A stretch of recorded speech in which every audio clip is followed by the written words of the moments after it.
que va a ser la profesora Adriana Piazza. Adelante, Adriana. Gracias. Pero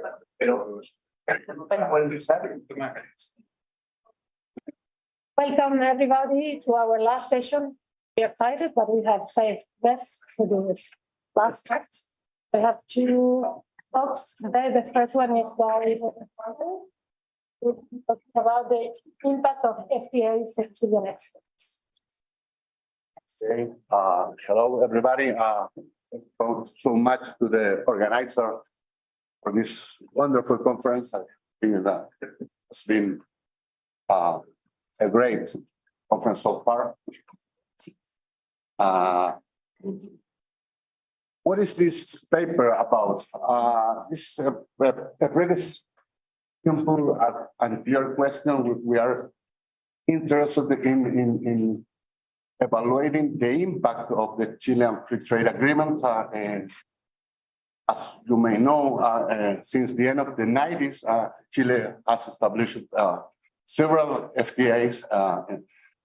There are 31 so far, with 65 countries, which explain almost 90% of the fee. So it's one of the country with more free trade agreements in the world.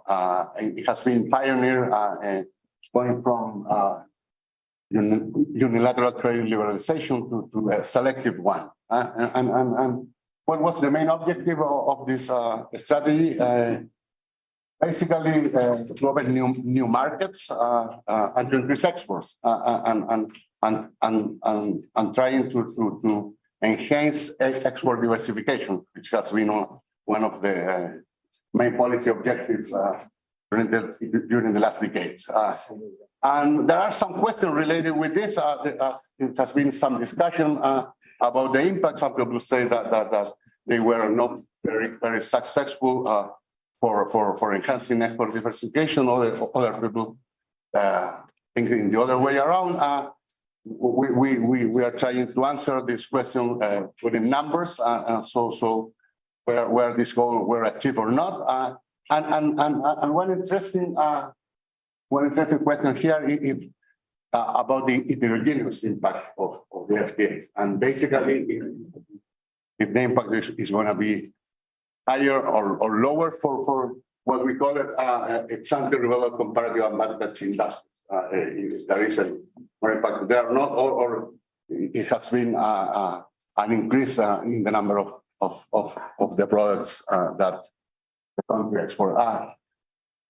These figures are not in the paper. These are new ones. Trying to motivate better the paper. I want to show you here one measure of export concentration, which is the Herfindahl index. The time zero here is the year where the agreement was established. Here there are two examples, China and USA. And here you can see that before the agreement, there is an increase in export concentration. And after the agreement, you can see there in China and also in the USA, there is a reduction in export concentration can be associated with FTA. This is the question that we're planning to address. And here, I want to show you the number of products in logs. And you can see here that there is an increase in the number of exported products to these countries previous to the agreement, but after the agreement, there is no change. We just put some attention in order to disentangle if there is an impact or not of this FTA. So basically, using data since 1995, we are going to estimate the impact of FTA in two main variables here, the value of the Chilean export and also on the number of exported products. The identification strategy is pretty simple here. We have a different approach, given that there is a different timing of FTA with different countries, and this is what we're going to use to identify the impact. And also we are going to explore whether the impact was shaped or not by the comparative advantages of the specific sector. We are going to introduce an interaction between FTA and some variable measuring how important are the industries in total export. And also other heterogeneity that we're exploring. We have some results here. We have to think deeply about what is the impact and where these results are coming from. But there are some interesting difference in the impact depending on the trading partner income. There are also differences between commodities and manufacturing goods. And also here we introduce some measure of financial restriction in order to see if the impact of the FTA is different depending on some characteristic of the importing country. So this is the paper basically in a nutshell. Related literature, basically, there is an extensive body of literature investigating the impact of the FTA. This is not the contribution of the paper. I think that the contribution is related with a more systematic analysis, considering all the FTA signed with Chile since 1997, and also exploring heterogeneous effects and some possible channels of the impact. There are several papers in the Chilean case, also many of them for some agreements in particular, and also ex-ante analysis with these general equilibrium models, as developed by Tomasero Fuentes and Schmidt-Heller in the case of the United States and European Union. So this is our contribution. This is what we do in this paper, trying to give some more systematic analysis about the impact. What is the data? We have data on bilateral trade flows at the 6-digit level from this database. We have information for more than 200 countries about 5,000 products between 1995 to 2007. The variable of interest here, as I mentioned before, is the value of the Chilean export and the number of products, and we group the data in industries at two digits from the harmonized system. The FTA is a dummy variable from the FTA segment, and our measure of comparative advantage is going to be how important is the industry in total export, and we conclude this variable before the agreement in order to get rid of on different sectors after the FTA. So it's a predetermined variable. Several control variables related with gravity. In particular, we control our regression by income per capita and population, and we also use this variable from the World Bank regarding trade to private sector over GDP, and also we produce data generate to see if our result changes. And in general, in the robustness part of the paper, we show that our result holds to this different inclusion of the control variables.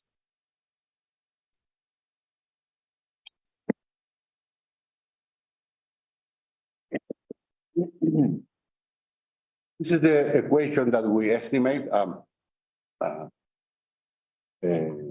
apologize because in the version of the paper that was and I hope that it's another the paper is another equation. Hopefully the same results.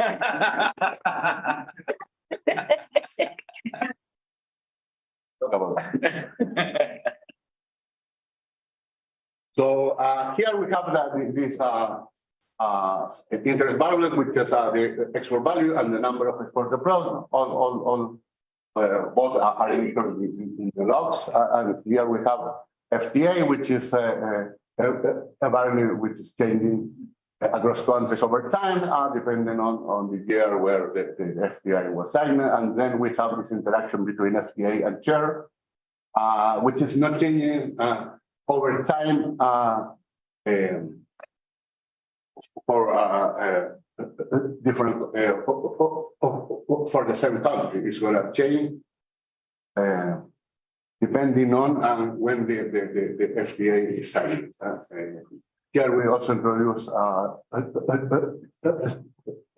share as a control variable. We do not report the result of share, but it's always included in the estimation. An X vector with some other country characteristics, and we use industry, country, and time fixed. Okay. This is a pretty simple and conventional equation to estimate. This is the parameter. It is not the marginal. It is the change from 0 to 1. And the impact is going to depend on the share. we expect a negative parameter, considering that in comparative advantages in the industry in general, the countries face low barriers in the rest of the world. If you think in copper, for example, copper doesn't have a high tariff in the rest of the world. But also, you can think that the impact may be positive, especially if you think in terms of new products. You are going to introduce new products. In which kind of industry? In those industries where you have comparative advantage. It's going to be harder to introduce products in industry where the economy doesn't have comparative advantage. So it's not clear if the sign is negative or positive. One interesting thing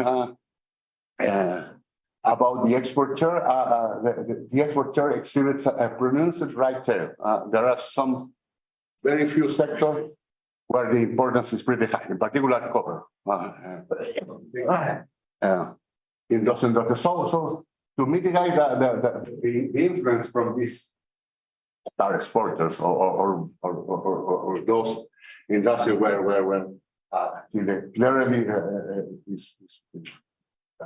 has a comparative advantage, we are going to show the results excluding this right tail. And I'm going to show you that there is a huge difference in our results if we introduce them or not. A better way we are thinking about, a better way it should be to introduce a non-linear relationship, but we didn't have time to do it for this for the presentation, but I hope that it's going to be clear when I show you the figures with this marginal. The first question is a dummy and the control variables, and you can see there is a positive impact around 7%. And this is what we do in the next 3 columns is introduce first the interaction between FTA and share, and you can see there a positive parameter. So the increase in export is mostly related with those industries where the economy had comparative advantage. And the column 3 is excluding this right tail, and the result show that the impact is high. There is an increase in the parameter, and here we introduce a country year fixed effects in order to clean up the relation from everything that is changing in our trading partner. So the FTA variable is not identified there because it changes for every country over time, but we introduce again the interaction between FTA and share is positive and significant. The results for the products, which are in column 5 to 8, show a positive impact if you introduce only the FTA, but if exclude this right there, the impact tends to be negative. A better way to show this result is are these figures, where we are here putting here the share and the marginal effects. So as you can see, in terms of products, the marginal effect is not significant. But if you see that the marginal effect for export, you can see there a positive for every chart. If we exclude this industry where there is a very high export share participation, here you can see that the impact is going to be positive for every industry. So the evidence in general is that we have a positive impact when we exclude the industry with market export share. This is going to be true for export and also for the number of products. This is the main result.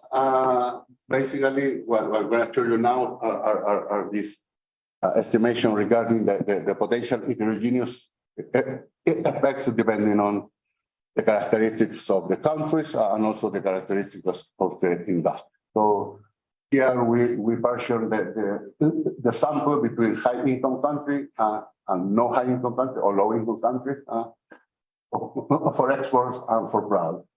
And you can see here FTA share is always positive generally, with the exception of the non-high income countries and the interaction between FTA and share is going to be in some cases positive, in some other cases negative. I think that again a better way to show the result is in a graph. Reflecting the marginal effect with the full sample and with this sample which excludes those industries with the highest export share. And you can see if you look at the first figures, there is a positive, always a positive impact, a positive marginal effect. For high income countries, for non-high income countries, the parameter is not different from zero. If we exclude the right tail again, we find a positive impact, and the positive impact is going to be for those group of countries, high income and non-high income countries, but it's going to be larger for high income.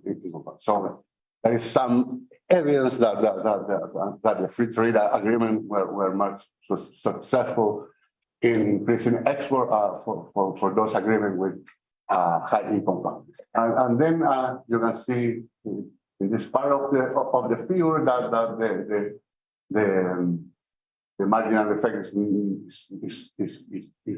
not significant in the full sample.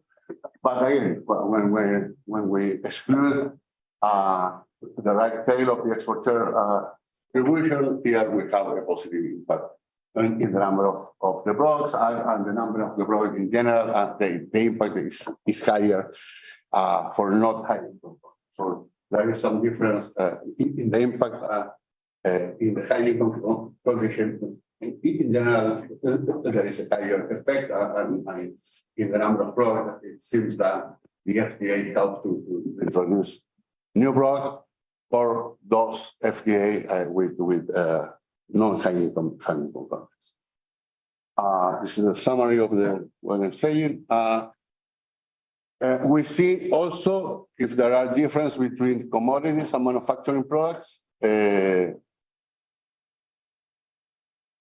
Here we have again the full sample and the restricted sample.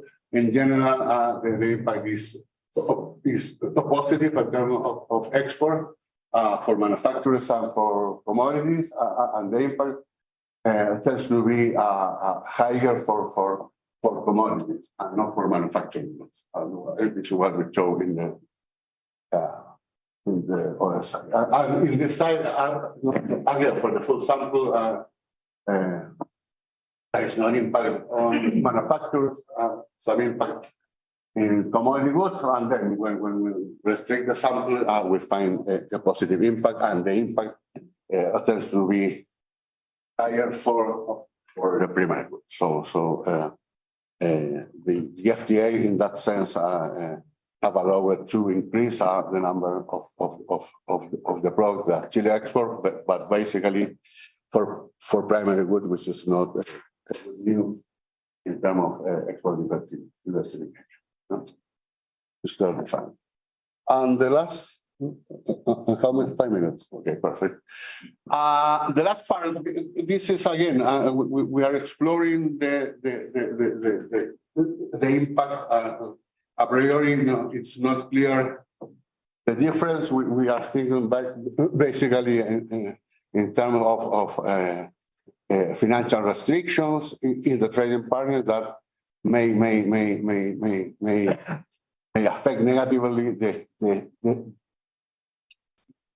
Nigerian export. So we are going to try to see if the impact of the FTA depends on the financial restriction that prevail in the rest of the world. So we introduce here a separation between high financial development country and low financial development countries, and we are going to see there the interaction between FTA and chair.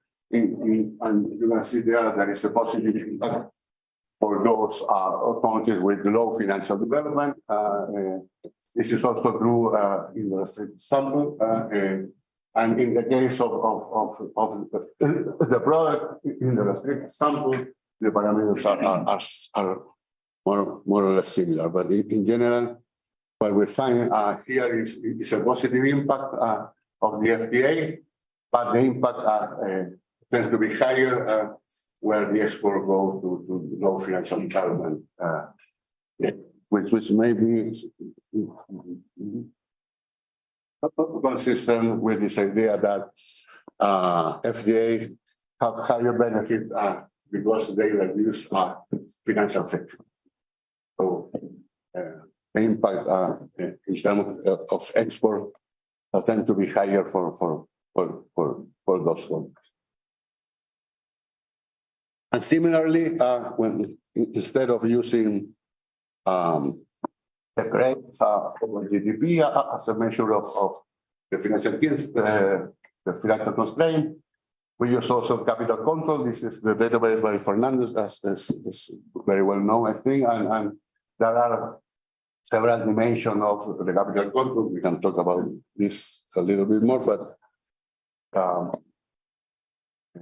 for time restriction, I'm going to show you the result. These are the three measures related with grade and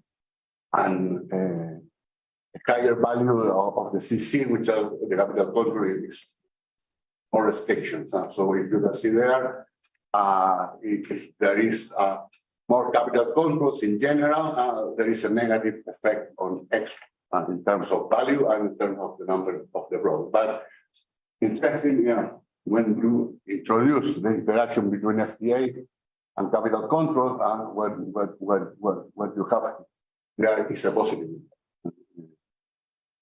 The FTA tends to increase export and the number of exported products in a higher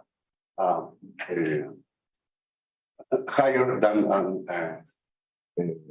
for those countries which do not have some capital control. So the impact again will tend to be higher for those industries where for those countries where there are more financial friction. This is the results. Again, this is an interpretation, and we need to explore more. The channel, in general, where we find evidence consistent with this idea that in countries with capital countries, the tariffs become de facto more significant barrier to trade, and in this context, FTA have higher benefits as they indirectly reduce the financial friction. There are several robustness we can discuss.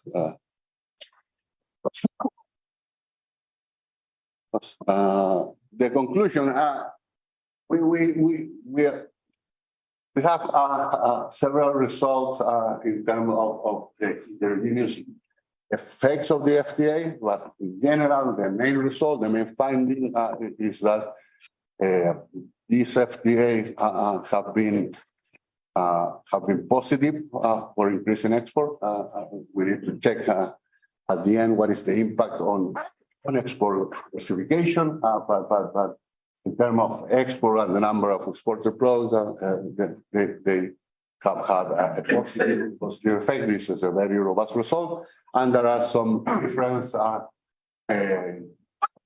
industries. In general, the impact has been more positive for the commodities industries, for the commodity goods, and also have been higher the impact for those countries with relatively lower level of financial development and also those countries that have capital controls in place. So it's an interesting interaction between the trade barriers and the financial friction that we need to explore in America.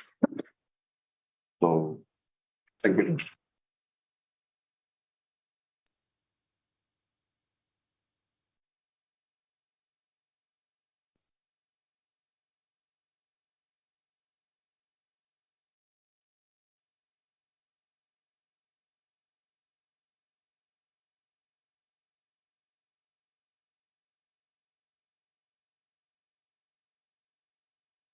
Great. So thank you for the invitation. It's a pleasure to be here commenting this paper by Roberto Alvarez and Eugenia Andreasen.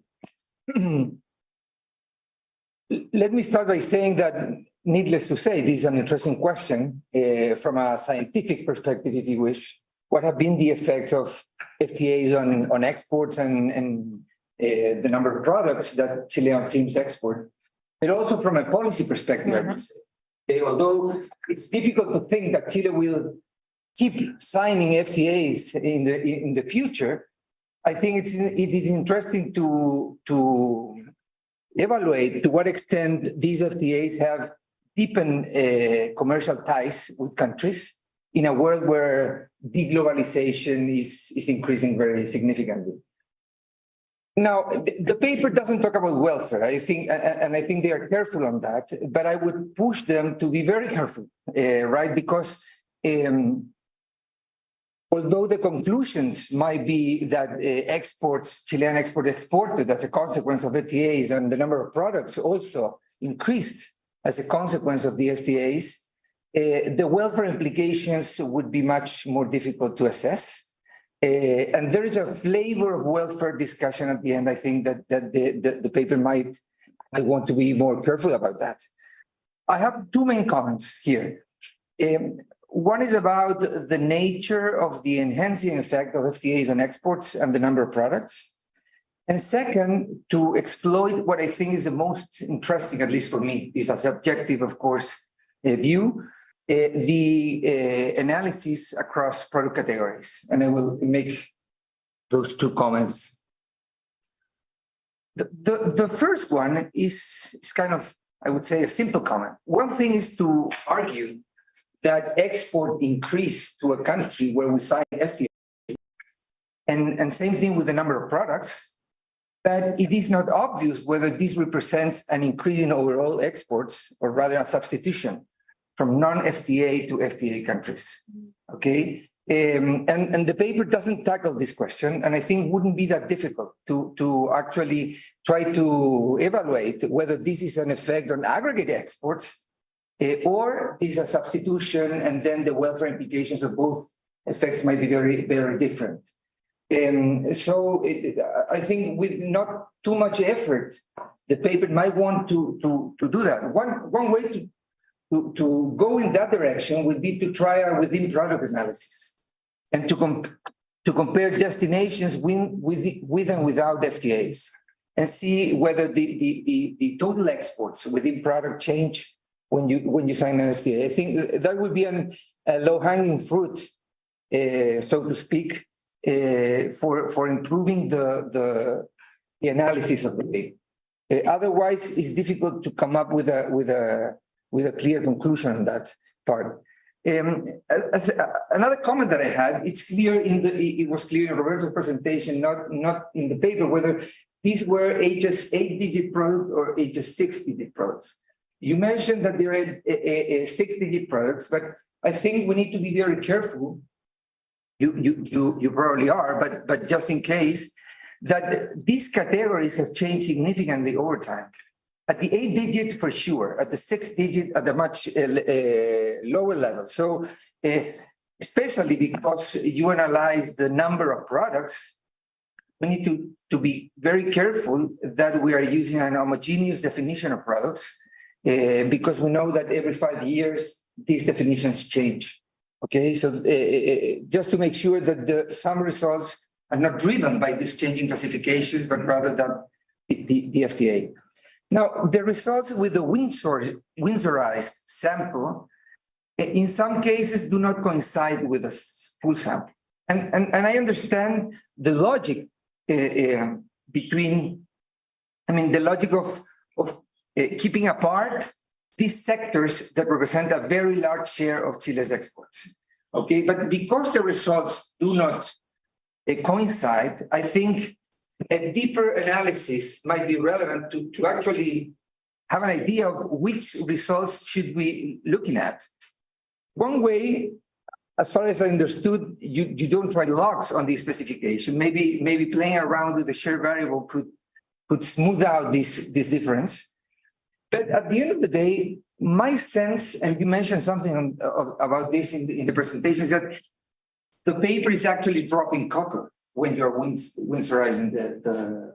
So a comment that I have here is maybe why not dropping copper out of the analysis anyway? We know that copper is not at the core of these FTAs. In many cases, the copper tariffs, I will come back to this comment in a minute. The copper tariffs were zero before the FTA. So there is very little action on the copper thing. Many of the results might be driven by the super commodity boom because these are probably nominal exports, right? So the fact that you are putting the copper variable here maybe is polluting or complicating the introduction. My suggestion would be to evaluate dropping copper. That would drop a couple of industries, actually 29 and 74. I know them, and maybe we'll help you out with this issue. And another point here is also more technical, but you present here the share variable as with the subscript S, as if we're sector specific. But in the paper, as far as I understood, it is sector destination specific. And this matters a lot, right? For the interpretation of the variable, for the potential endogeneity issues that may come up. So it's very important to be more precise, I think, on defining those variables. Now, the second comment that I have, I think it would be great to exploit more the analysis across products. So besides the comment on dropping copper, I think there is a result that I put here that I think is very interesting. I will tell you why. The higher positive impact on exports and product diversification in primary products rather than manufacturing. As if these FTAs have boosted exports of primary products, not so much of manufacturing goods. Okay. I'm not sure. First comment is I'm not sure the regressions actually support this result for the average industry. Okay. Although you do not report that, you can back up the level of the share value out from some regressions. So if you play around with the numbers, I'm not sure that for the mean industry, okay, this is actually true. I think this is true for industries with that represent above the median or above the mean. Okay, but anyway, now I think it is a very interesting question why primary products benefit more than there's a typo there than manufacturing goods from FTAs. And here I will share with you some preliminary results that I have been working with that actually try to answer this question. Okay, and we do it exploring these questions for China. Okay, for the effects of the free trade agreement between Chile and China in 2006. Now, on the left side, we have the ratio of Chinese imports from Chile relative to Chinese imports from the rest of the world. Okay, so we know Chile's exports to China increased very significantly in the early 2000s and thereafter, but that happened for every country in the world. So, but we know that Chile's ratio almost increased threefold. Okay, in the free trade agreement was actually signed here in 2006. So there is evidence that this boosted other countries' exports. These are non-copper exports. In nominal terms? In nominal terms, Okay. everything. Okay. Okay? And on the right-hand side, you have the ratio tariff. So this is the tariffs that China charged to Chilean imports relative to the tariffs charged to the rest of the world. Okay, so this is the effect. Here we see the benefit in terms of tariffs that China gave to Chile right after 2006. Okay, and we want to explore, so to speak, this correlation. But when you start analyzing the increase in Chile's export penetration in China relative to other countries, okay, across product categories, you find out that everything, almost everything, is in primary agricultural products. Okay, there is very little on manufacturing. Okay, and in agricultural products, you see that exports increased very significantly after 2006 relative to the rest of the world. Okay, but it is not about the extensive margin, so it's not about the number of products that Chile started exporting to China, but rather it is the intensive margin. Okay, as if there was an increase, a relatively small increase, because all countries were increasing their exports, the number of products to China. But what really matters here is that there's a big jump in exports per product in agriculture and primary products, excluding copper. Okay, so what we do here in this paper is to evaluate what's behind this. And I make this point because this is similar to what you say in your paper, okay? There is an increase in primary products, this is agriculture, actually, very much related to the intensive margin, not so much, and that's what I would suggest you emphasize a little bit more. It is the case in your paper on the extensive margin. So we start playing around with these numbers, running lots of regressions. I don't want to present them here, but controlling for the falling tariffs that Chilean products had in China relative to other countries, it is still the case that these figures stay essentially constant. So FTAs might have been related to a falling tariffs. That is what the first thing comes to our mind, right? But even after controlling, there is an increase in exports of agricultural and primary products, especially in the intensive.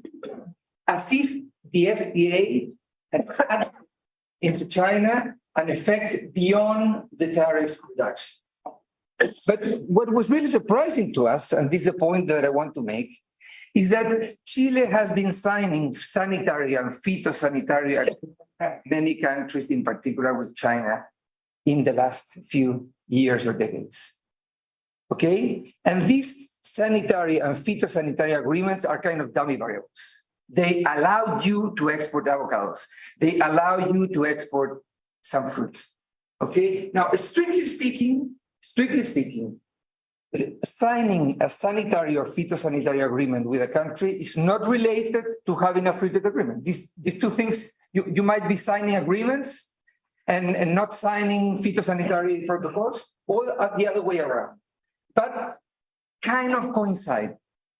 Okay, there might be a causality in the sense that the free trade agreement makes you closer politically, improves your relationship with the Chinese government, and allows you to speed up a little bit the signature of these agreements. But the bottom line is that there has been a big jump in these sanitary and phytosanitary protocols in China relative to other countries.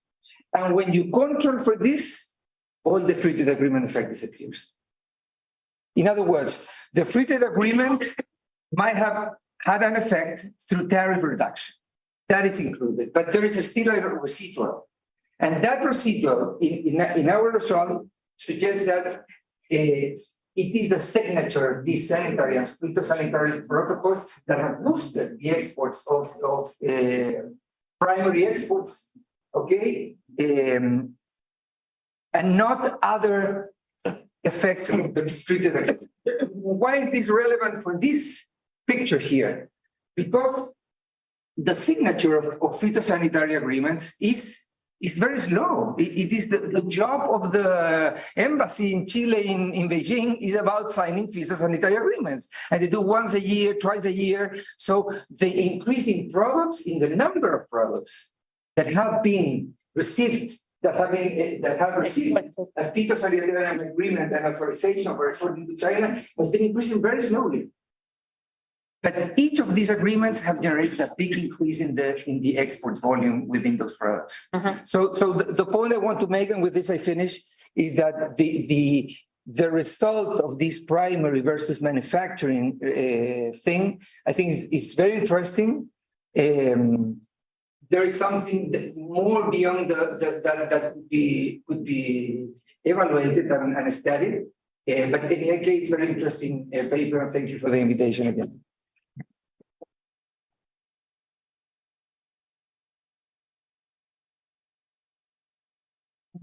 Questions?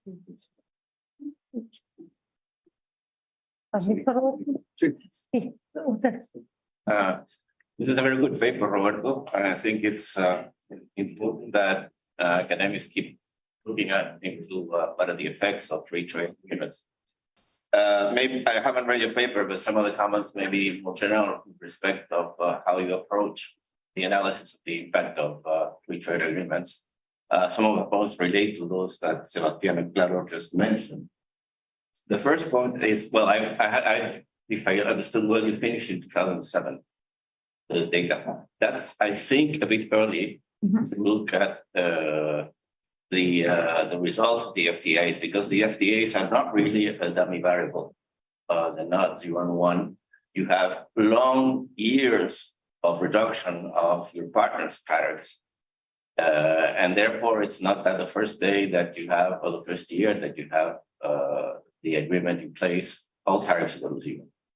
And as I said, there are other things that are added to facilitate in particular Chile's export, which are a lot are agricultural, where sanitary and phytosanitary agreements are crucial. You don't need them for copper or for iron, but you do need them for food and other products. And also there are other things. For example, you have to be able to issue and your partner accept your certificates of origin.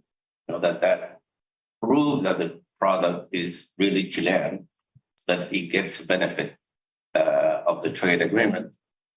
And as Sebastian said, those other agreements, parallel agreements, are really dummy 0 and 1. I mean, you cannot export fruit to China unless the agricultural supervisory agency of China accepts it. The other concern that I have, I don't know how you define primary products or commodities, but I think putting minerals and fruits and foods and food together as primary products is not really right. Fruits are not really a primary product if you look at it. For example, particularly in the case of China, for example, you have to put cherries of a specific color in the right time for the Chinese New Year.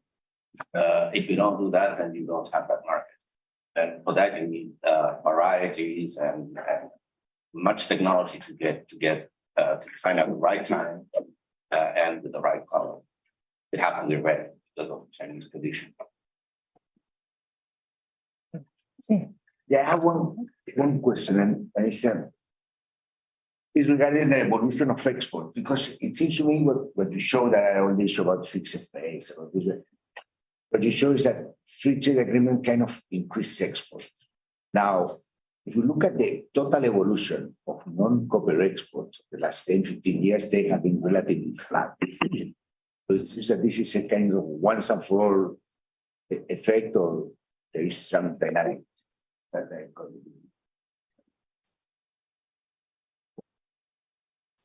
Oh, I have not surprisingly a political question, which is we had a recent discussion in Chile with some government officials who are no longer in office with respect to the desirability of having free trade agreements, particularly FTA and others.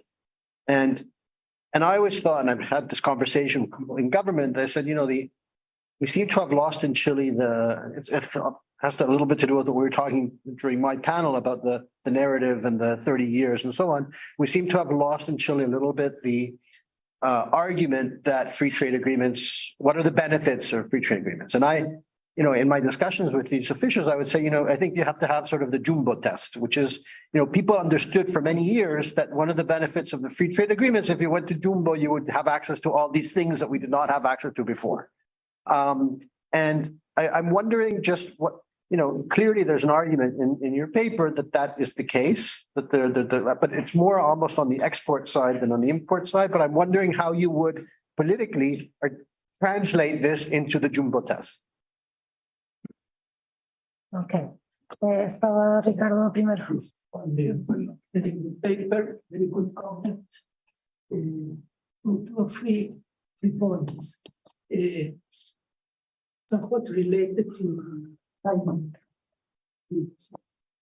There's a lot of change to time.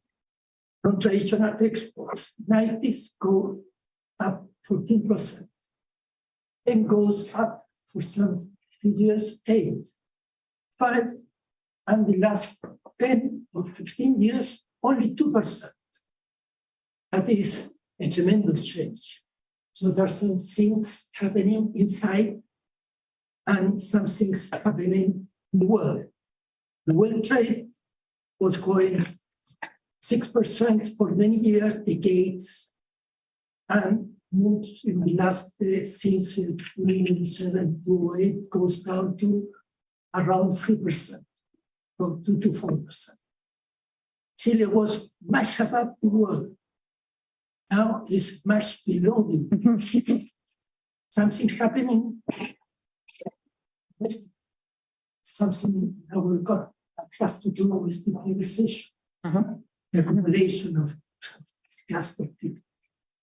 In the period that we are going slowly, any growth to the free trade countries is matched by a decrease in the rest, because 2% is only 2%, and we have faster growing from primary products to China, growing very fast. Still, with the ups and downs of the growth. So there is a change in the composition of trade creation and trade deviation. We have a lot of trade deviation toward the FTA. That is good for Chile because it's terms of trade and improvement. And Chile was benefiting 6% of the maximum value. So a little bit, and China and the US and Europe was given in some products 10, 20 points. So a big change in market price and good to sell at higher prices to FTA countries. So even if there is deviation, it is a benefit for the country. About manufacturing, has a lot to do with Chilean manufacturing. We lost it. It fell down some 30% from, let's say, 27% to 16% of GDP. Now we are in 12% or something. It's very different that some of these agreements pushes up from zero. As it is revealed information, we were exporting and we're exporting more of those same products. What happens to it? Change from policy. In the 90s, we have a rather stable balance of current account. Since 2000, we have a current account. Does it mean something for exporters? It means a lot for value added. The easy things you don't care because you have a comparative national comparative advantage. In the other hand, you have to create that. And you have to trust at least in the most important, relevant macroeconomic variable for export, the exchange rate. And this exchange rate sustainable to that. Maybe the two averages are similar, but one is in this direction, and the next years it is in the other direction. Terrible for exporting and for the small business enterprise that suffer the periods of low, cheap dollars. Okay. I was late, so I'm sorry, Roberto, but I know it was a very good paper. But I listened to some of the things that Tocayo said, and I thought that those graphs are very interesting. I think that someone said that maybe the level of aggregation is a little bit too high. And agricultural products are many different kinds, and it's not the same as Miller has said to export cherries and to export other things. But I want to talk about your point about the jumbo effect, and I think that this is related to what Ricardo French David was saying. The jumbo effect, I think it's a very important one. That in order for all those imports to be available, you need to export. Now, not quite, because as Ricardo French David says, the current account can be in a deficit, but it cannot be in a net export. And we have to look at other variables, and I don't want to get into that's a different story, and IIP and so on and so forth. But what I was trying to get from here, and I got it, but then Jose sent me a text and I lost what I was going to read. So I'm going to say it, it's not to read. There is a new push for industrial policy. And I don't know if that was discussed. Well, unfortunately had to go away, but Danny Roderick once again is pushing for industrial policy. And the piece that I was going to, and this came last week. There's a new paper with two of his co-authors and a short article in Project Syndicate by Danny Roderick. But I think that the most important thing that says, and it's related more to the big discussion rather than the very fine paper that Roberto did. The big issue, the big point that Roderick says is that now industrial policy does not mean inward looking. It is not related to import tariffs. It is a mistake to use import tariffs as many of us have done. I have done, others around the table and the world have done, to use import tariffs or import quotas or import restrictions as a measure of industrial policy. And now Roderick says industrial policy, which of course he favored, is about promoting exports. Now that's maybe using language in a very elastic way, but I think that it is important to understand that the conversation now is going to shift.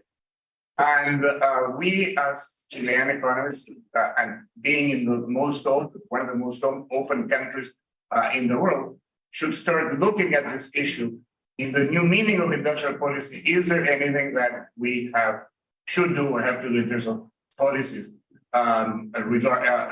regarding export promotion that goes beyond having, you guys are too young to remember, Ricardo Francesco, el tipo de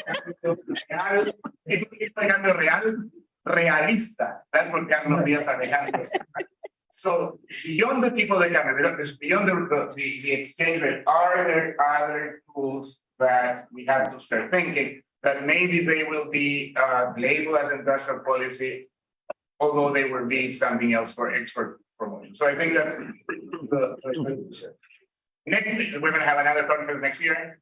We're going to try to cover that all. Can I answer everything in 2 minutes? Absolutely. I'm gonna choose the question. No, thank you very much to Sebastian for the comments. I'm gonna say a couple of things that I didn't show in the presentation related to some of the questions, which is the robustness that we do in the paper. I think that there are some answer there. On the copper issue, we can explain all the estimation, excluding copper and the effect is always positive. So there is not only related with other things that are happening, for example, the phytosanitary agreement, if I understand well, that is more specific to China, but if we exclude China, for example, we define the positive impact also. So it is not only related to that.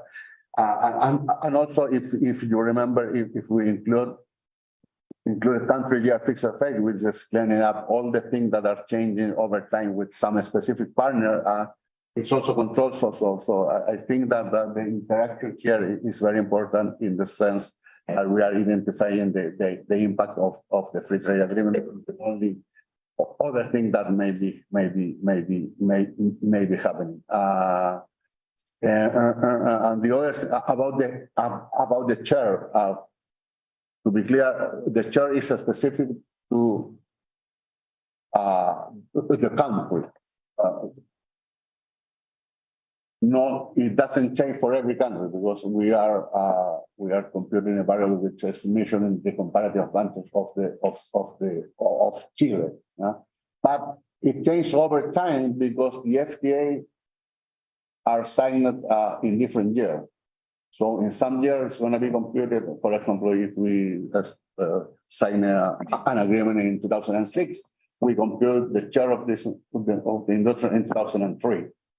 But if you sign an agreement in 2009, it's going to be 2006. So it's going to be changing, but it is for the industry, for the specific industry. About the changes in the harmonized system, I think there are changes. We know that, but we are aggregating our estimation to 2 digits level. So the problem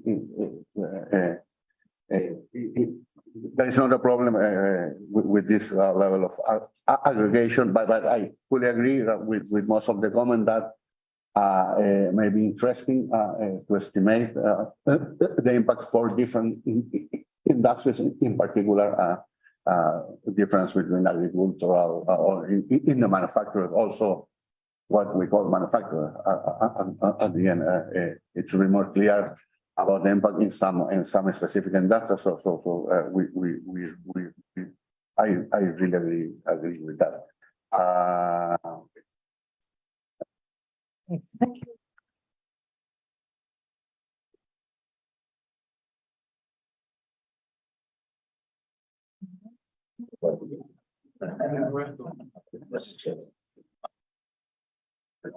Después de esto.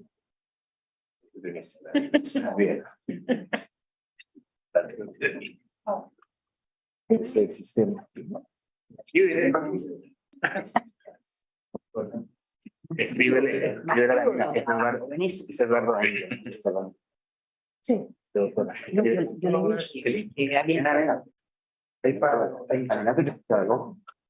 Sí. Robert, sí, después.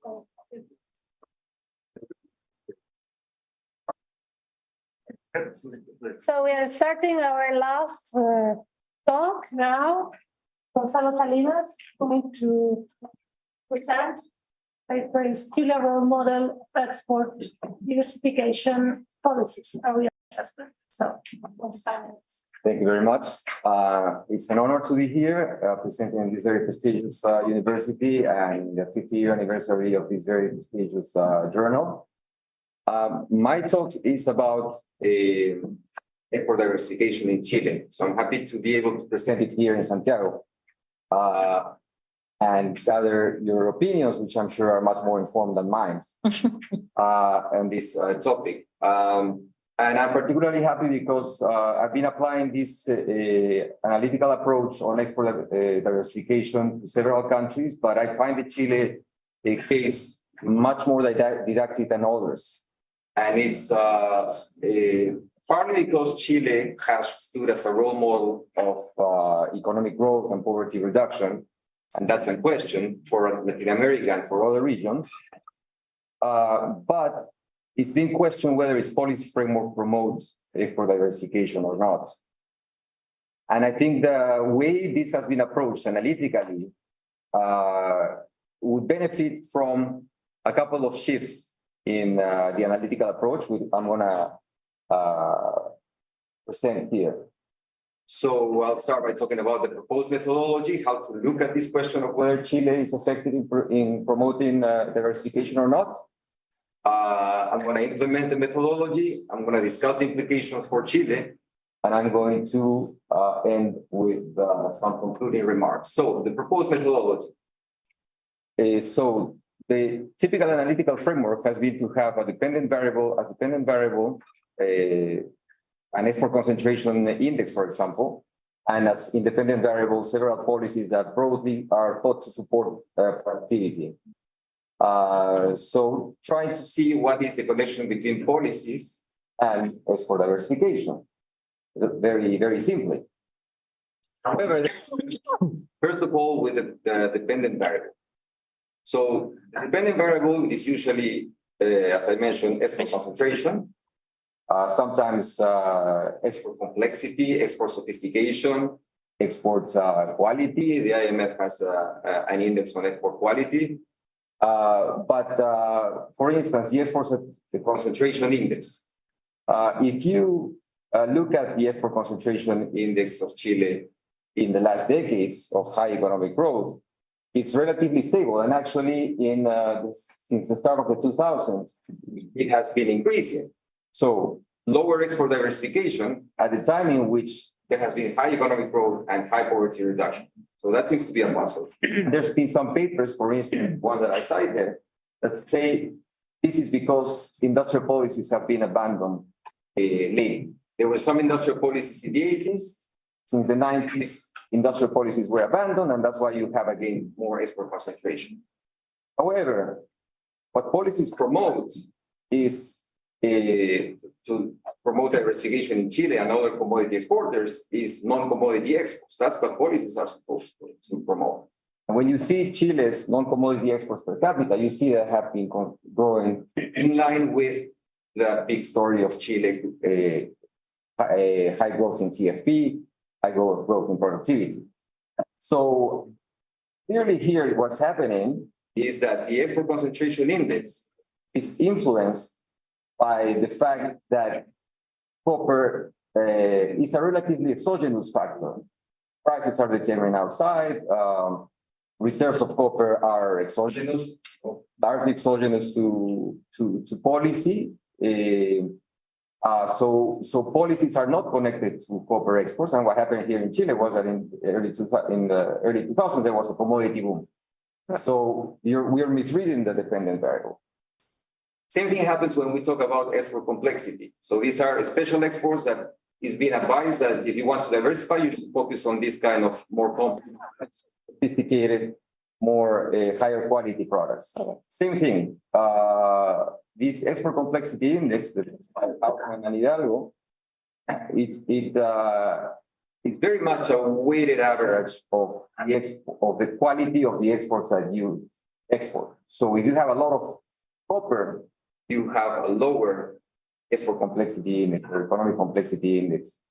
As is the case with the export concentration index, we see that that may be a reason why export complexity has been coming down, but it is costing, again, that export complexity in Chile has been coming down since the 2000s, despite the high growth in TFP.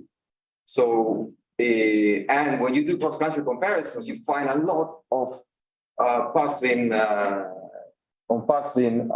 facts. One of them is Australia, you can see on the right chart, has a much higher, has a lower export complexity index, economic complexity index than Honduras and El Salvador. So that doesn't seem to make much sense, right? Especially, you can, for instance, look at the technological readiness index of the World Economic Forum, and you see that Australia has a much higher technology readiness, of course, than Central American countries. And actually, when you look this index, you see that Texas and the Philippines have the same economic complexity index, which of course doesn't make much sense. So what I propose in this shift of dependent variables is to look at the exports again that you want to promote. in the previous case, I was talking about non-commodity exports, non-hydrocarbon, non-mineral exports.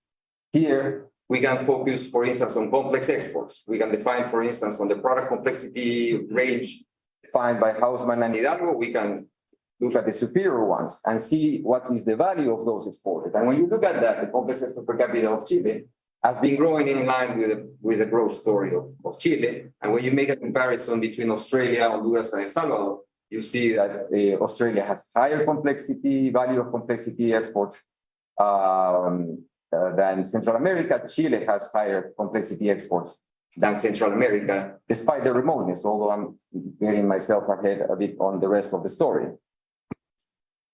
So within this framework, if we just look at non-hydrocarbon mineral exports on the left side and complex export per capita on the right side, we see that Chile has higher non-hydrocarbon mineral exports per capita than East Asia emerging markets, EAEM, and Southern Cone countries, SCC, than Central America and Mexico, CAM, and Andean countries, of course.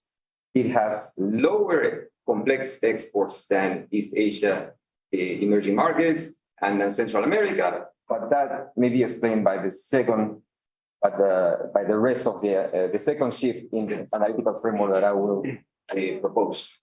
So, and when you look at the growth of complex exports, you can see that Chile has been growing them fast compared to the Andean region or other Southern Cone countries, much faster.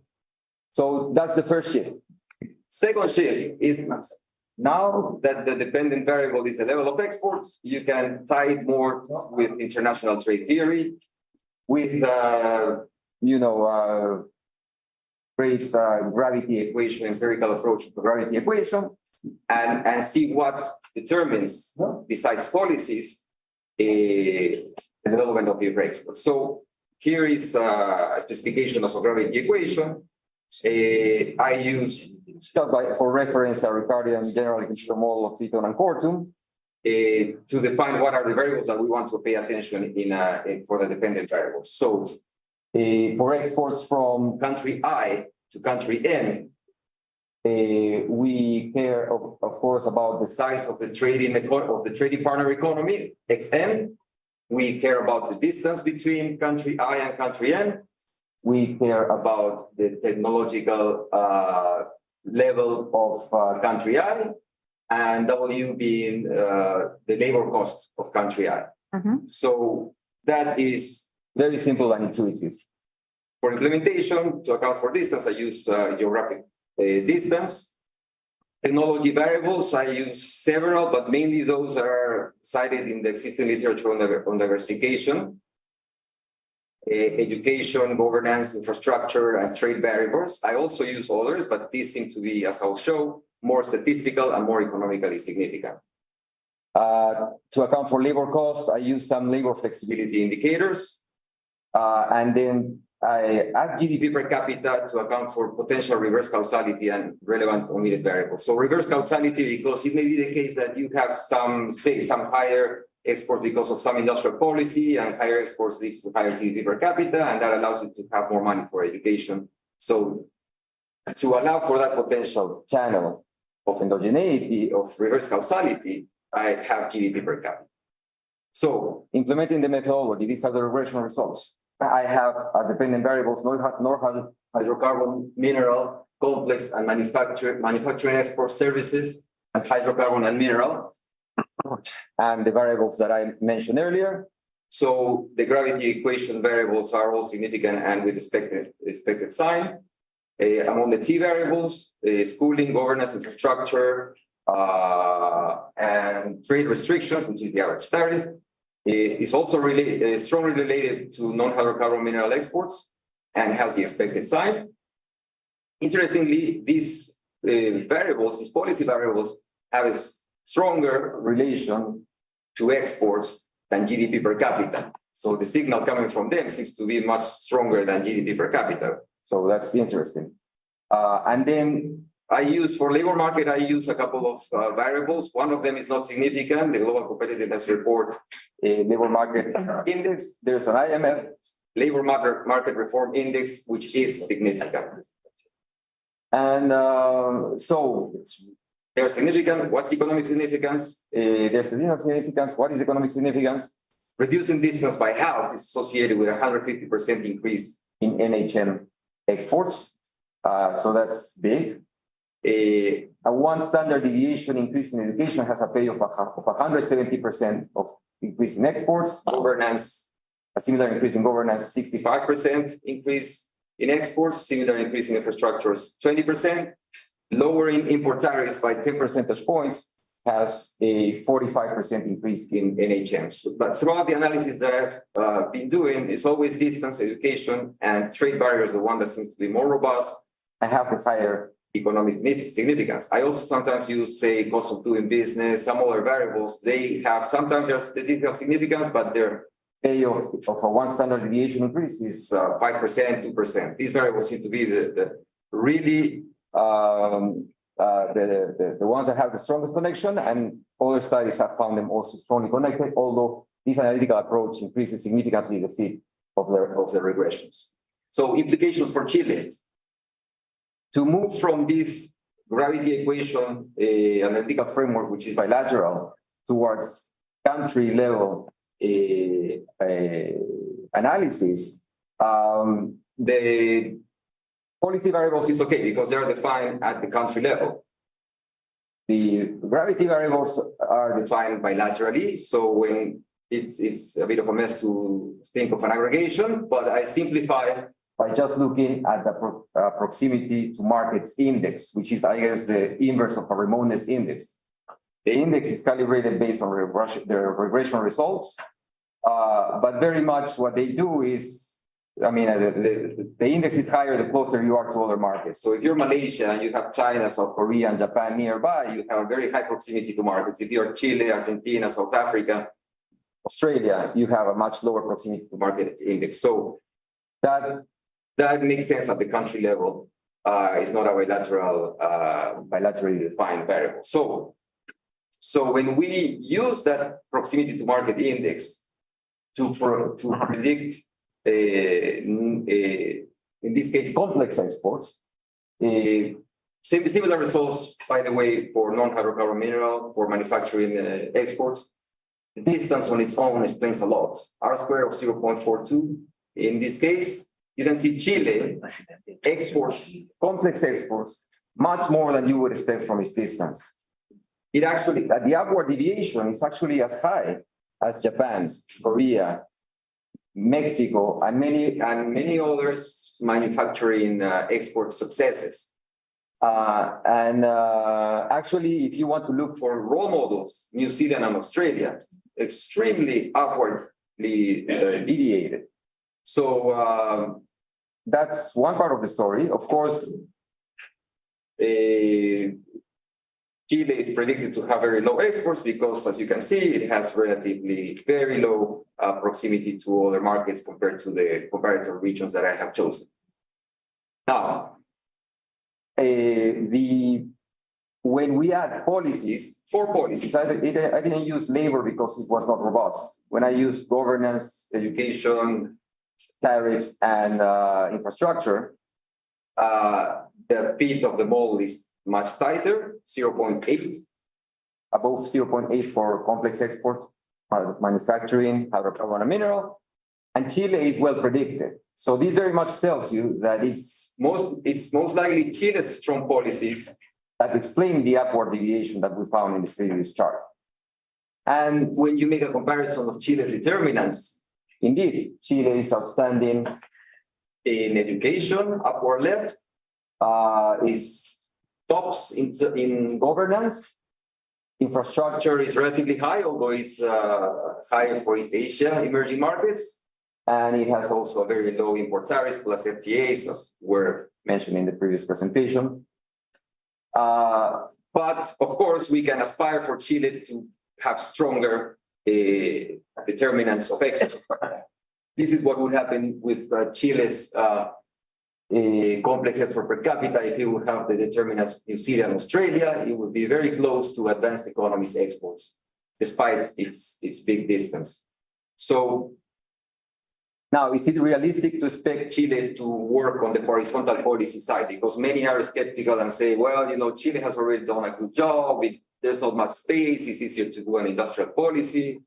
Well, yes, indeed, Chile has very strong policies, but there are countries that have a very strong policies that Chile can try to follow without much higher resources. So in order to show that, what I do is I show these charts between, for instance, this determinant education and GDP per capita, right? And Chile has slightly higher than expected from its GDP per capita education, but you have Eastern European countries that have upward deviations that are higher. Poland, the same GDP per capita as Chile, but higher. These learning adjusted years of education from the World Bank. Ukraine has about 1/2 or 1/3 of Chile's GDP per capita and has the same level of education. Eastern European countries, of course, have a history of having very strong levels of education. On governance, it's kind of hard to push further. Chile already has quite strong governance. On infrastructure, though, the level is what you expect of Chile's infrastructure, is what you would expect from its GDP per capita. But you have East Asian countries, which are pretty effective in developing infrastructure. And you see the upward deviation of Malaysia having a much higher quality infrastructure with a lower GDP per capita. Korea, of course. So East Asian countries somehow have a way of developing infrastructure that is likely formal. So concluding remarks. Chile's development is in line of exports is stronger than is implied when you look at export concentration and export complexity.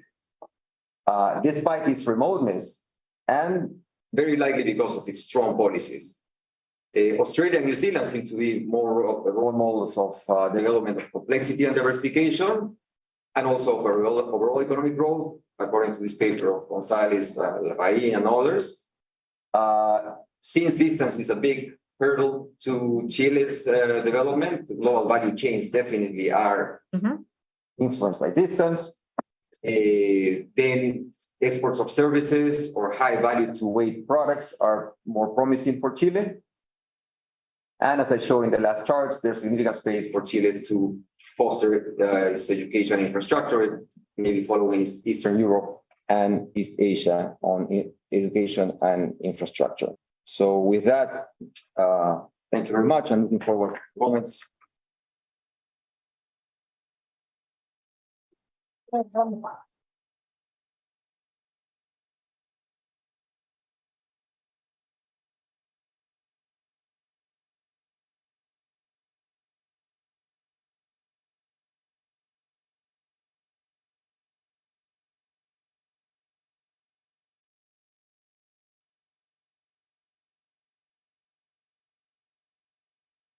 No, so.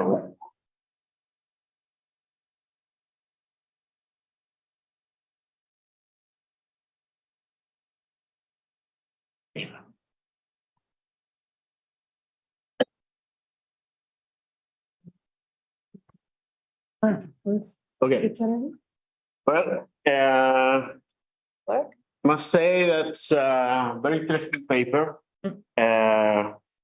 And I enjoy a lot reading it. But first of all, I would like to thank for the invitation to the conference. I really appreciate it. It's a pleasure to be here, an honor, and I'm happy to meet all co-authors and friends as Pepe Manuel, yesterday Valentina and Claudia. It's a nice gesture to invite me to the conference. I will start making a brief summary of the main ideas of the paper, which is very provocative, I would say, in some aspects, brilliant. And I must comment as well that I had a sort of epiphany reading the paper. I realized that some of my research is closely related to it, and I'm very briefly comment on that as well. So the paper addresses some very polemic issue in Chile is the other side of the coin is to think if we don't have enough complex export because we have natural resources, are we bound to doomed to be affected by the resource curse where we have low growth, low productivity, low value added, low technology, low innovation capabilities, low complexity, just because of the natural resources we have. I really don't think that's a sort of a curse to have salmon, cars with a lot of copper and lithium from Chile. You can easily have a nice evening eating salmon, drinking wine, and eating berries in a mini with copper and lithium from Chile. It's more like a blessing than a curse. And we found with Pepo some years ago that the natural resources are not a curse, but a blessing if you have enough human capital as Australia, New Zealand, Sweden, Finland, Norway, Denmark. But what are the main ideas of the paper? First, which wasn't highlighted enough in my opinion, the complexity index, very famous, and in which Chile ranks very poorly, as well as Australia, has some flaws, some weaknesses, because it's a composite of the share of its complex exports and non-complex exports. So if we have more exports of natural resources, we automatically decrease in the rankings of complex exports. So it's a biased way to analyze or complex exports. So the author what does is something that I when I saw it, I say that's brilliant. It didn't occur to me that I didn't think on it, which is to look at the complex export per capita. And what I want to highlight is the impact that some policy variables have on complex exports. This in the paper is mentioned with respect to non-hydrocarbon and mineral exports. But the impacts are huge. And I would say, just a small comment, these are not industrial policies. These are not horizontal policies in an industrial policy sense. They're more closely related to public goods, to infrastructure, which is something that we have done some progress during the last 20 years. But I would like to see whether it's possible to see whether a specific infrastructure will help us further to improve complex exports. My impression that we have a long way to go to improve ports, related to the previous paper, regulation and standards, many of them phytosanitary and health standards. We have, as you can see, to improve a lot of English as a second language in many of us. So also we need to know which one of the all free trade agreements it has worked better for Chile and what are the differences. Some things that we really don't know that I would like to know. What is caught my attention as well, that the impact of distance seems to matter a lot. And when we control for that, instead of being underperformers, we are outstanding performers. What you can not probably you didn't see because the table was small and we didn't talk much about the details. Distance matters most for complex exports, more than for other sort of exports.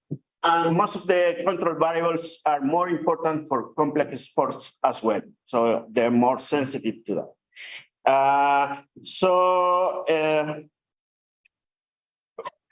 Thinking on the overall message of the paper, I remember, you can correct me if I'm wrong, that in traditional mixed models with variety products and endowments, you are going to export to countries with similar endowments, more complex goods or variety goods. And when you have different endowments of natural resources, you are going to export according to Hechter or Lean model, more or less. What I would like also to know is where are we exporting complex export? My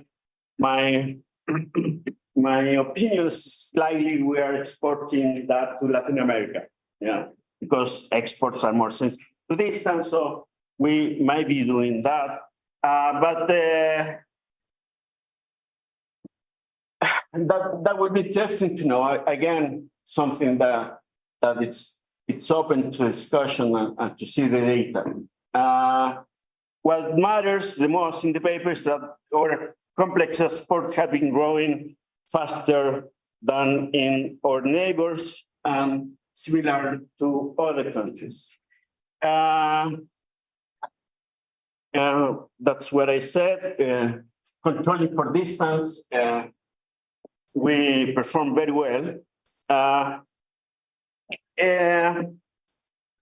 briefly mentioned this discussion on horizontal policies.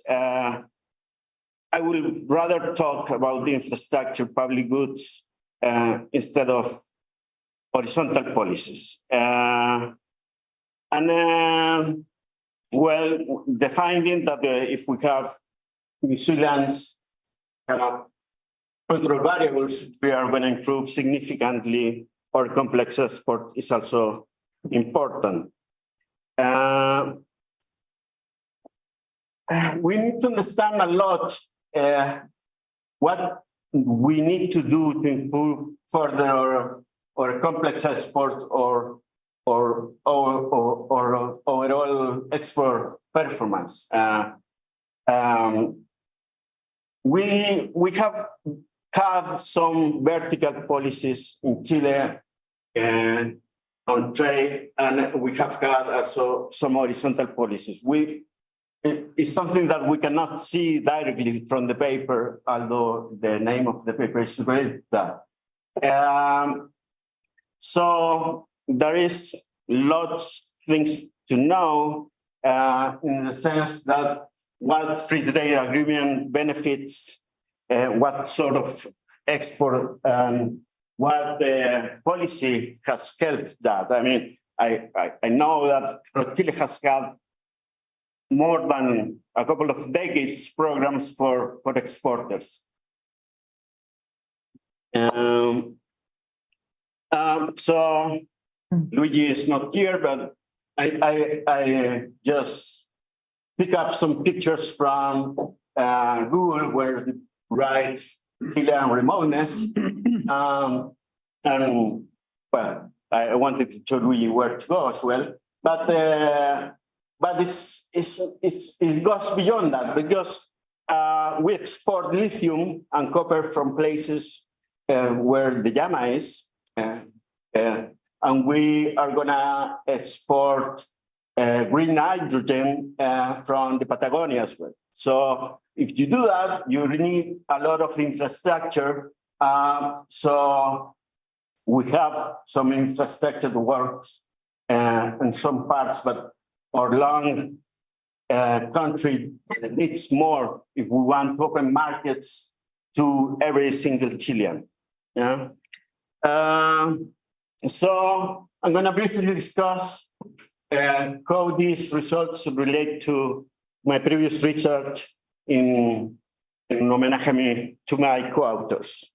I already mentioned the paper with Pepo. I have a forthcoming article in a book chapter where we look at the impact of remoteness in the 19th century. I ask you something, why this old picture for Pepo? I didn't need to ask, I know the answer. Sorry. No, de Chile. we are looking why Scandinavia and Chile had divergent paths. And we thought that market access was important. So we built this measure of remoteness. And we have infrastructure data and human capital data. And we found that those things were very different and really matter for the sample for Chile and for Scandinavia. You know, they are closer, we're further away, we have more human capital. We don't have enough human capital. They have a lot of infrastructure and we didn't. So there is another paper that I wrote with Daniel Lederman where we found that paid roads, telephones, and electricity particularly have a positive impact on productivity of agricultural products. And with Manuel, we also have found that remoteness also increased concentration. And I remember this Lockwood Fitchett Samuelson paper with transport costs. We also found that human capital decreases concentration, which is also related to the findings of the paper of Gonzalo. We have with José Miguel Benavente other paper where we found that firms that do R&D are more likely to export and both have a positive impact on productivity. So to increase R&D expenditure, something that we have to do. We have 0.36 points of GDP in R&D, and we have a long way to go to improve that. And this is something also related to the findings of the paper. I'm writing currently a paper where in a model of Romer-like endogenous growth model, you have corruption. And corruption, you can model it as a bribe, a sort of tax. And corruption decreases human capital in R&D, R&D expenditure, and productivity growth. So you can also parallel this corruption bribe tax to iceberg transport costs in a model like Rivera Batis and Romer. And you will also find that larger transport costs will decrease human capital in R&D, R&D expenditure, and growth as well. So we just invite Roberto and another quality to look the data for this. And some other research on trade costs and remoteness. It's a beautiful paper from Mario Oswald and Kenneth Rogoff, where they explain 6 macroeconomic puzzles introducing transport costs, which is a fantastic innovation to explain 6 of the most important puzzles in macro. I think they deserve the Nobel Prize for this. So, what are my conclusions? That distance and remoteness in the case of Chile has some undesired effects. Some undesired effects on the performance of firms and of exporters and the economy overall. And we need to do more research on that. And the state should do some policies to address that as well. I mean, these public policies of infrastructure, public goods have payoff. I wanted to say this, that people that thought that were not done so good during the last 30 years, it has changed his mind. But we have to push forward an agenda for deepening market access. And because of that, we need to know and to do improvements on roads, ports, airports, trains, telecommunications, internet, English, second generation free trade agreements, world-class regulation, other standards, safety, health, and so on, and state agencies that also may increase costs many times. So on finishing, I would like to congratulate the author. I really enjoyed the paper. And I want to congratulate FEN as well for the 50th anniversary of Estudios de Economía, which is a big achievement.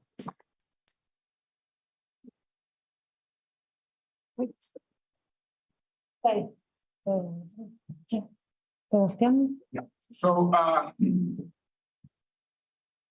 this is totally a great paper. And I think that Jose and I are very proud that we discovered it early on, and we want to thank Dr. Salinas for coming. It's such a great paper that I was encouraging Luis Cabezas, who is a graduate of FEN, to do a paper jointly with me without me. And when we saw Dr. Salinas's paper, we said there's very little we can add, so we dropped the project. But there's a few things that we did that maybe will be of some help. First, not necessarily for this paper, but for the research, there's no theory in the paper. And it's not easy to build a theory that will fit here. In fact, most work on gravity models of trade don't have any theory, right? It's proximity. But I think that an avenue that is quite promising is Jim Grossman and Esteban Rossi-Hasenberg trading tasks. Because what you really need for these, to make sense of these gravity models and complexity, is to have a theory of supply chains and international trade. So you are not producing goods that are traded as a natural in. You perform a task in Chile, and then you export that task in a semi-finished product, and it goes to the next country, where another task is produced, and then it comes back to the regional country, and then to a third country, and it goes around. Voy y vuelvo, as Miguel Barra said, our famous word. And I think that the theory would be, probably would work Grossman and Esteban Rossi-Hasenberg. Once you start with that theory, I mean, people that are good at building models will be able to build this. A remote country cannot survive because voy y vuelvo, you eat up the whole margin by going, and then there's no. So that's why El Salvador and Honduras, which have an income per capita that in PPP terms probably is, I don't know, 1/5 of Chile, have a more in the index of higher complexity. They are right there. You can have a product in Honduras that goes to Costa Rica, comes back to Honduras, goes to Mexico, or Mexico to Texas, or back to Honduras. We cannot do that unless you have a cluster of very special countries around you. And Chile does not, right? Because neither Peru or Bolivia have the skills in terms of human capital or more complex product. And Argentina, of course, has the skills, but it's not a trustworthy country. They will shut down natural gas supply any day, so you cannot solve. So I think that theory would be one. The second thing I want to say, and I think that Mr. Salinas said this, the index, the complexity, I have never been able to understand the Hidalgo Hausmann index, to tell you the truth. And I'm looking at tables, I haven't been able to understand it either. So a great effort would be if you would really explain in the paper, in our appendix, how that index works, because it's not so obvious. Going back to distance, my colleague Ed Lieber has a wonderful paper from 1980 or so. So it's outdated, but he calculated the tariff equivalent of distance. And for each 1,000 kilometers, it was equivalent as if your exports, if you're 1,000 kilometers away, were slapped with a 15% tariff at destination. So if we want to compete with Portugal, we need to be 30% more efficient because it's, I don't know how many thousand or more. Because Portugal, the distance between Lisbon and Frankfurt is very small. It's a Gabon and Frankfurt is very, very high. And the final point I want to make, two more points. One was made at the discussion. Distance is not only geographical distance. The fact that we are having a contrast today in inglés Exactly. in Chile is reducing the distance between Chile and the rest of the world. The legal system makes a huge difference. Whether institutions are robust reduces it. Australia is much closer to the United States than Chile because they speak the same language, they have the same legal system, they have the same institution, very similar. So I think that when we do this, getting a better definition of business makes a lot of sense. Finally, I didn't see in your regressions the stock of natural resources. And there is an index of natural resources that Luis Cabeza and I did use when we were trying to do this work and gave it up because we thought your paper was so great. But there is a stock of natural resources that does play, of course, a very important role. And Chile has a very high stock of natural resources per capita, actually per capita. Similar to Norway. It's different type of natural resources, but very, very high. And it does add to the experience. So congratulations, it's a great paper, and we are very happy that it was in the conference and will be in the special issue of the journal. Thank you. Okay. Thank you. There is another question, sorry. I think that's how that's fit with when you see the export in the last 30 years, you see that export in service are growing quite fast. So services is different than goods. In service, you don't have distance. You have to be in a same time zone. And we are lucky on that. But it's how. So, But it matters. it Matters. Normal goods and a third in complex. It's a third of the importance in complex goods, but it matters. my point is how that will change over time.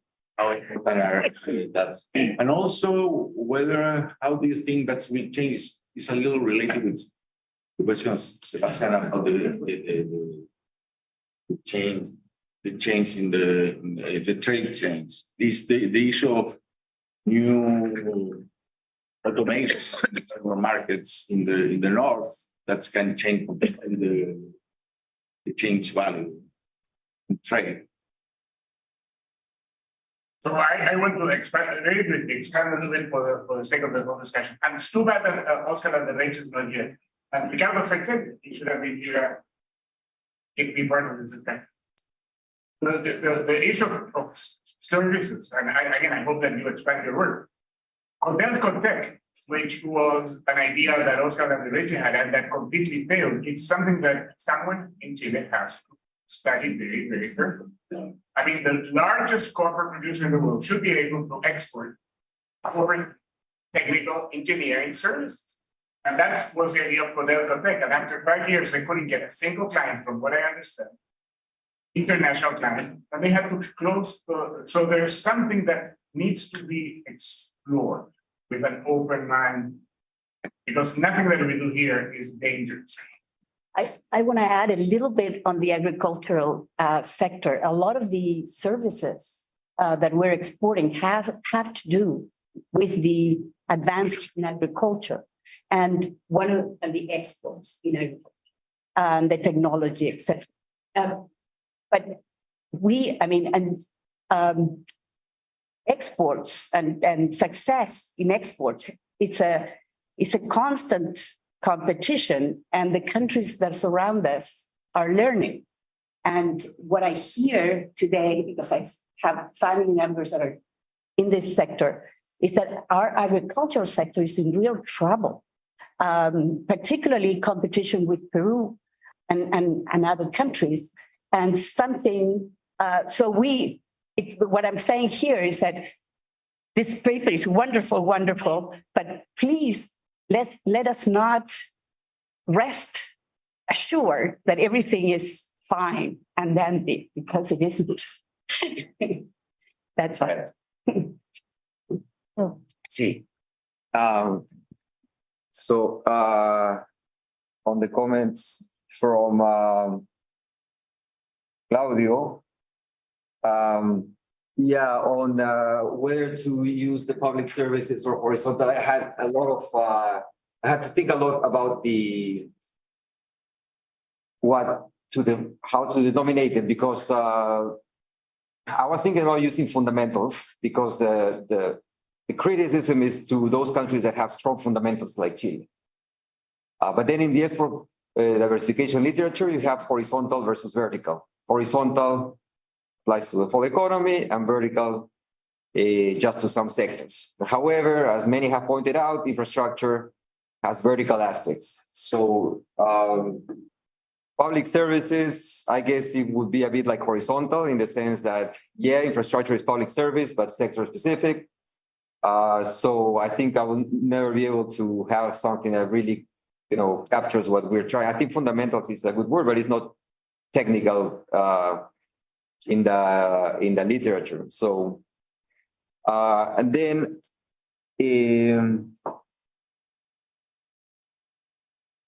yeah, you were saying that if we know to which countries where is an increase in exports, and I would think indeed you're right. Services, just from anecdotal experience, and I see in the rest of South America, you see Chile's finance, you see Chile's transportation, you see. So I'm sure there's a lot to it. A lot of the growth of services is towards the region. Then thank you very much for your kind words, Professor Edwards. I'm really honored to be here, and thanks for trusting in my research. On your comment on theory, the only other theory that I've seen and that I may want to check is Welde Mikael, who's studying University of Australia. I think he developed some theory behind sophistication of exports.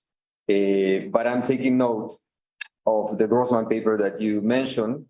I do feel weak on that side, and now that I'm going to have more time to develop this literature, I'll try to give it more of a theoretical basis. On your conclusion, on your suggestion that remote countries are having hard to survive, that's a thought that has come to my mind, especially when you see the evolution of this proximity to markets index. So in Asia, it's growing and growing and growing. So it's an agglomeration at the end that is, it's a complex system that is developing. And in South America, we don't have similar. They have the advantage of having sea-based transportation between all of them, and they all have 100 million, 1.5 billion, another 1.5 billion population. And here we just have tens of millions isolated by the Andean mountains, the Amazon. So it may be a fatalistic story. Fatalistic story, I think, if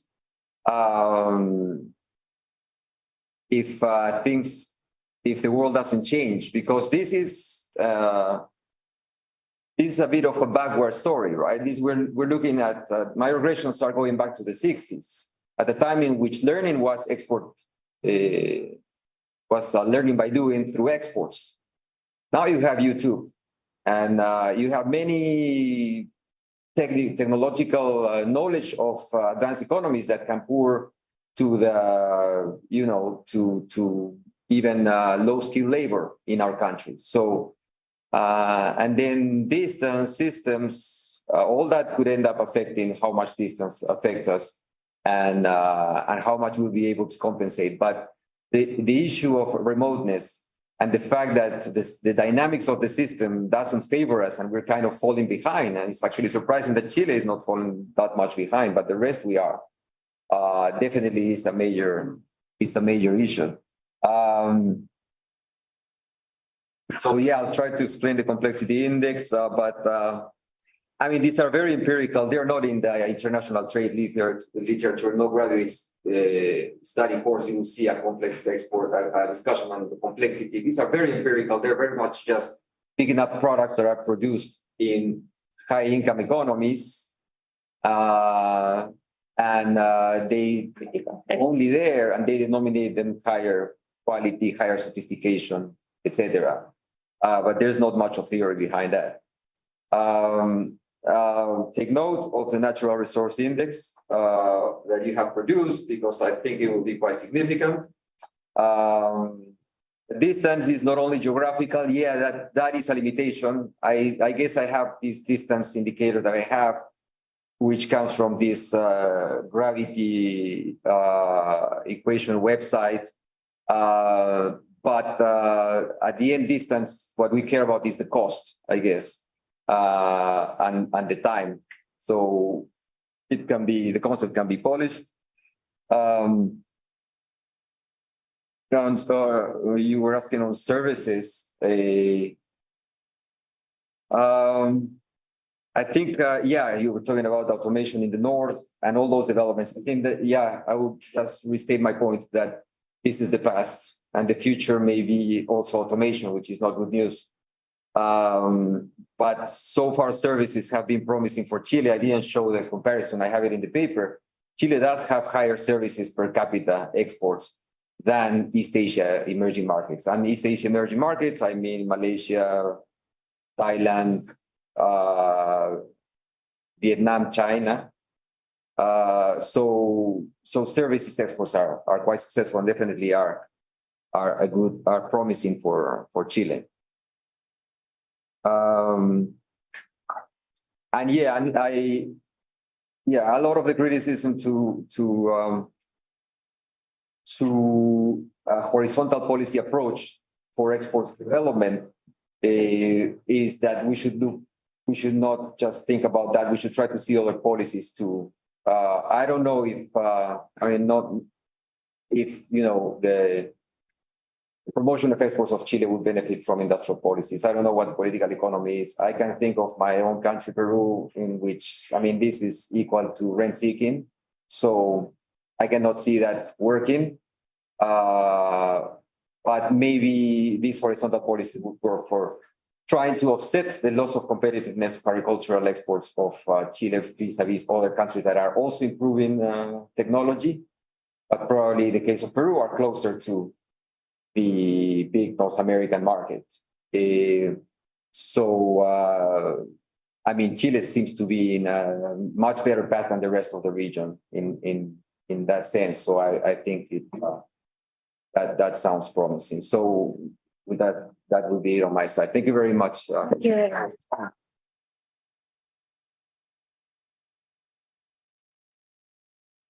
just to close,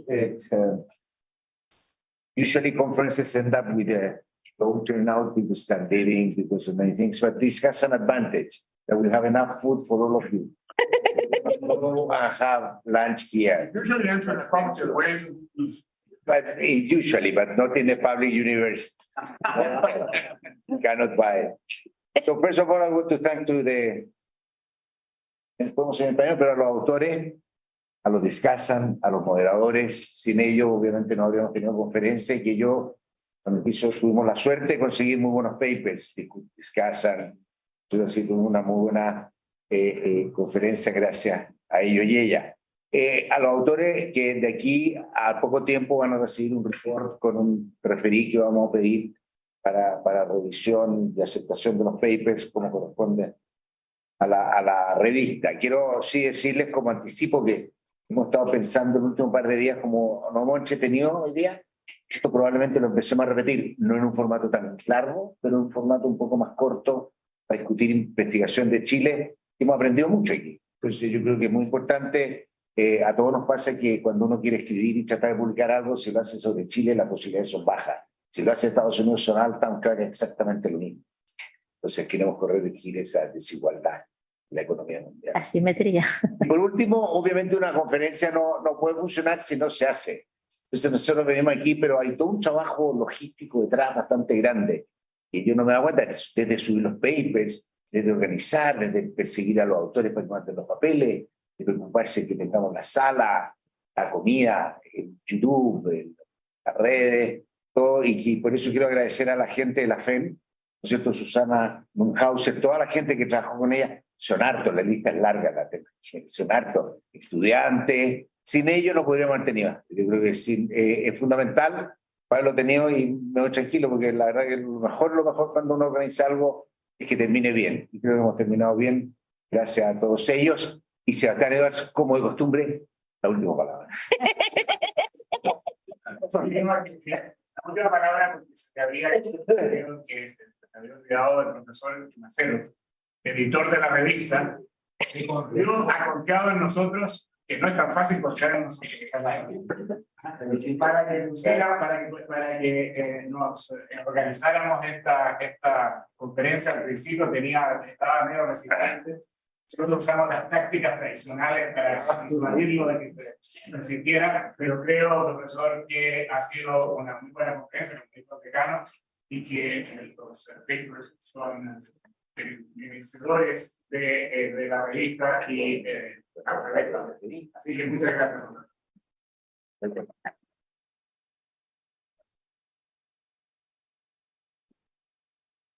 Vamos a comenzar ahora. Es muy bueno tener conferencias fantásticas. Sí, ¿verdad? Totalmente. Buenísimo. Porque además el hacer eso estimula más la producción de papers. Claro, claro que sí. Bueno, absolutamente. Pero